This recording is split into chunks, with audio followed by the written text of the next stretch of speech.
Netanyahu के Gaza plan को अब एक बड़ा चैलेंज मिल रहा है ईरान से। नेतन्याहू अब पूरे गाजा पर कब्जा करना चाहते हैं और इसके लिए उन्होंने 60,000 सैनिकों को मोर्चे पर तैनात भी कर दिया है। तो वहीं अब इसका जवाब देने का ऐलान कर दिया है ईरान ने भी, और उसके पास अब कई और ज्यादा खतरनाक मिसाइलें आ चुकी हैं। ऐसे में सवाल यह है कि क्या गाजा को लेकर के ईरान और इजराइल के बीच एक नया और खौफनाक युद्ध छिड़ रहा है?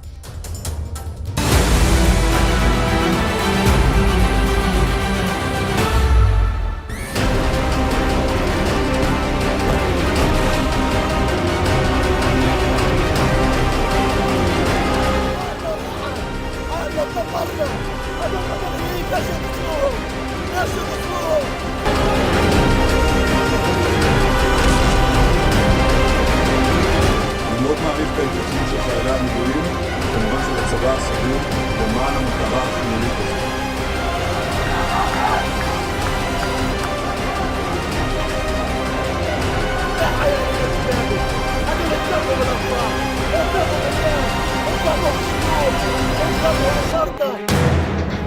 %25 गाजा अब ऐसे जलेगा, 25% गाजा अब ऐसे फटेगा।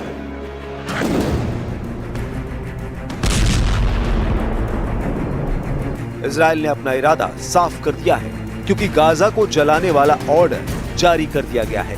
75% पर इजराइल का कब्जा होने के बाद अब बाकी बचा 25% गाजा अब सबसे बड़ी तबाही देखने जा रहा है। इस बात की गारंटी नेतन्याहू 100% दे रहे हैं। नेतन्याहू ने बता दिया है कि हमास से बंधकों को लेकर डील हो या फिर ना हो, अब पूरे गाजा पर चढ़ाई करने का वक्त आ चुका है और वो इससे पीछे नहीं हटेंगे। इजराइल का ऑपरेशन अब हमास को डराने के लिए शुरू हो चुका है।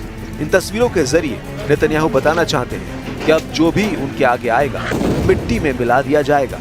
हमास को बेचैन करने वाले इस वीडियो में गाजा को जलते हुए देखा जा सकता है।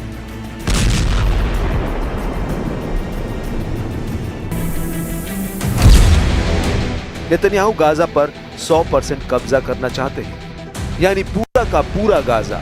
अभी इजराइल का गाजा के 75% इलाके पर कब्जा है और 25% ऐसा इलाका है जहां गाजा के करीब 20 लाख लोग टूटी फूटी इमारतों और टेंट में रह रहे हैं।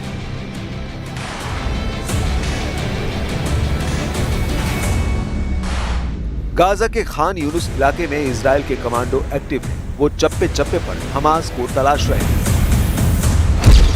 नेतन्याहू के गाजा ऑपरेशन के लिए 60,000 सैनिकों को झोंकने का फैसला किया गया है, जबकि 20,000 सैनिक और तैयार रहेंगे ताकि गाजा प्लान में कोई कसर न रहे। ये 60,000 सैनिक अब गाजा के 25% इलाके को पूरी तरह घेरेंगे और कोने कोने में ऑपरेशन करेंगे। בהתאם להנחיית הדרג המדיני ולאחר אישור התוכניות על ידי הרמטכ"ל, צה"ל החל בשלב הבא במערכה, שלב ב' במבצע מרכבות גדעון. ריכוז הכוחות בעיר עזה התאפשר בזכות הישגי מבצע מרכבות גדעון. חמאס היום הוא לא אותו חמאס שהיה טרם המבצע. מארגון טרור צבאי הוא נותר ארגון גרילה מוכה וחבול.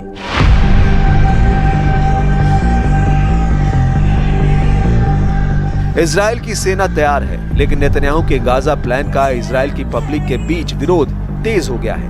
ये लोग चाहते हैं कि युद्ध खत्म हो जाए, हमास से डील की जाए और बंधकों को वापस लाया जाए। और अगर ऐसा नहीं हुआ तो बाकी बचे 22 बंधकों की भी जान चली जाएगी। इस तरह के प्रदर्शनों में लोगों की डिमांड बहुत साफ है।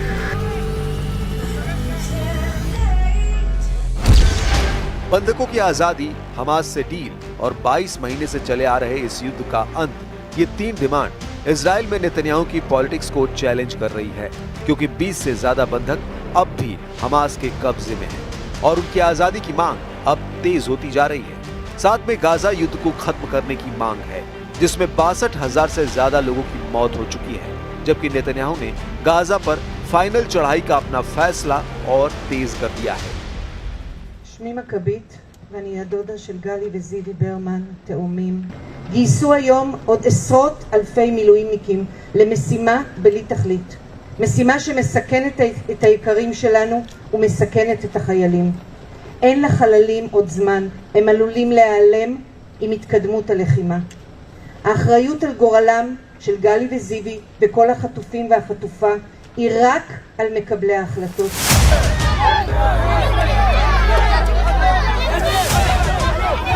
गाजा में इस वक्त भुखमरी के हालात हैं। इजराइल के ब्लॉकेट की वजह से खाना पहुंचना मुश्किल है। जो ट्रक सामान लेकर पहुंचते भी हैं, उनकी तरफ से लोग ऐसे भागते हैं ताकि किसी तरह आटे और बाकी खाने की बोरी मिल जाए।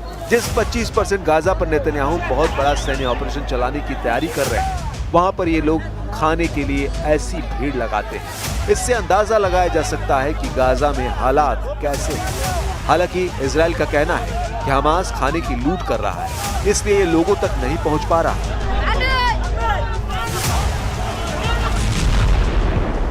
हालांकि इजराइल की बमबारी जारी है और ये बम उस 25% इलाके में फट रहे हैं जहां पर 20 लाख लोगों की आबादी सिमट कर रह गई है।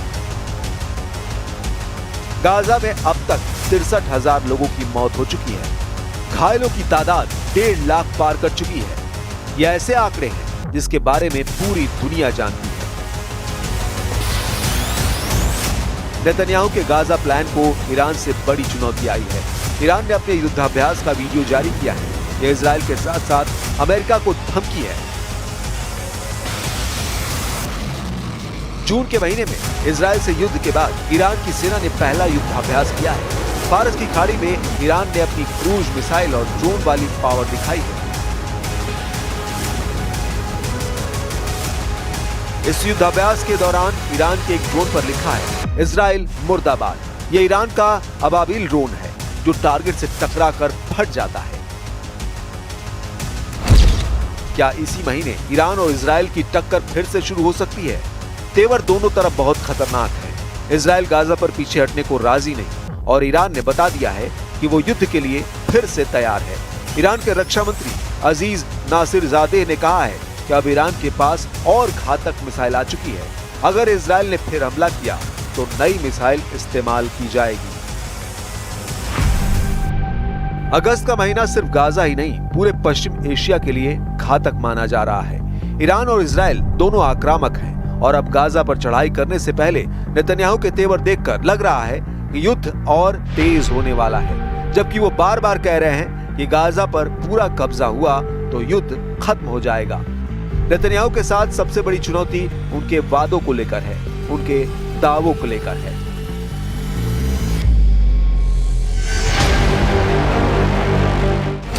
नेतन्याहू ने फरवरी 2024 में कहा था कि दक्षिण गाजा में रफा पर कब्जा किया तो युद्ध कुछ हफ्तों में खत्म हो जाएगा।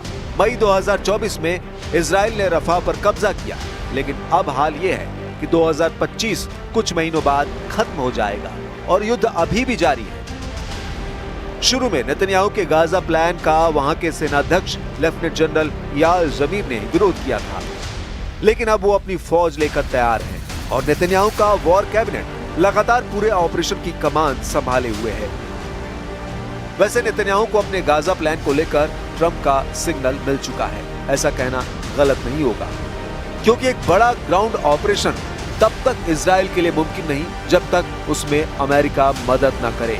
गाजा में आने वाले दिनों में क्या हो सकता है, इसलिए डोनाल्ड ट्रंप और बेंजामिन नेतन्याहू एक प्लेटफॉर्म पर ही नजर आ रहे हैं। जब डोनाल्ड ट्रंप की प्रवक्ता कैरोलिन लीविट से सीज फायर को लेकर सवाल किया गया तो उन्होंने कहा कि हमास युद्ध विराम पर इसलिए राजी हुआ है क्योंकि ट्रंप भी यही चाहते हैं। There was a ceasefire proposal put forward by both Qatar and Egypt. Hamas accepted it on Monday. Israel has yet to officially weigh in. I'm wondering if the U.S. was at all involved in it, if it's supportive of it, and whether or not the president believes Israel should accept it. I don't think it's a coincidence that Hamas accepted this proposal after the President of the United States posted a very strong statement about this conflict on Truth Social yesterday.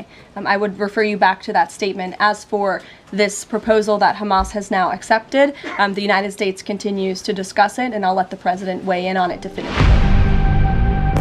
कुल मिलाकर Gaza में जिस तरह के हालात बन रहे हैं, उसे पूरे इजराइल के लिए भी घातक माना जा रहा है।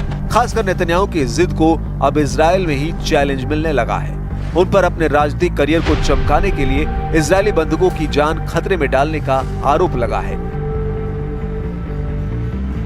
गाजा प्लान को लेकर नेतन्याहू ने घेरा भी हुआ है और वो घिरे भी हुए हैं और इसीलिए कहा जा रहा है कि इजराइल उबलते हुए ज्वालामुखी के मुहाने पर बैठा हुआ है। चीन ने भी कह दिया है कि इजराइल के ऑपरेशन पर उसकी पूरी नजर है। 中方高度关注当前加沙局势，我们希望各方能够尽快达成停火安排，推动局势尽快降温，切实缓解加沙的人道主义危机。 इसमें कोई शक नहीं कि इजराइल के ग्राउंड ऑपरेशन के जरिए अभी तक नेतन्याहू बंधकों को छुड़ाने में नाकाम रहे हैं। हमास के कब्जे में जितने भी इजरायली बंधक मारे गए हैं, उसकी बड़ी वजह इजराइल का मिलिट्री ऑपरेशन है, क्योंकि हमास के इलाके में हमले और बमबारी की वजह से न सिर्फ हमास को नुकसान हुआ, बल्कि कई बंधक भी उसी बमबारी में खत्म हो गए। 2006 से 2009 तक इजराइल के प्रधानमंत्री रहे एहुद ऑलमर्ट ने नेतन्याहू को वार्निंग दी है। उनका मानना है कि अगर गाजा पर इजराइल की सेना पूरी तरह कब्जा करती है तो गाजा के आखिरी कोने में होने वाले जंग बचे हुए बंधकों को भी मार डालेगी। एहुद ऑलमर्ट का दावा है कि गाजा में मिलिट्री एक्शन से न हमास पूरी तरह हारेगा, न ही बंधकों को बचाया जा सकेगा। We've been fighting for 22 months, and we had very impressive achievements, military achievements, in the course of these 22 months of fighting. Lots of pains and a very heartbreaking cost for us as well. We were responsible for killing many of the hostages as a result of the military operations in areas which were in the confrontation areas. तमाम विरोध के बावजूद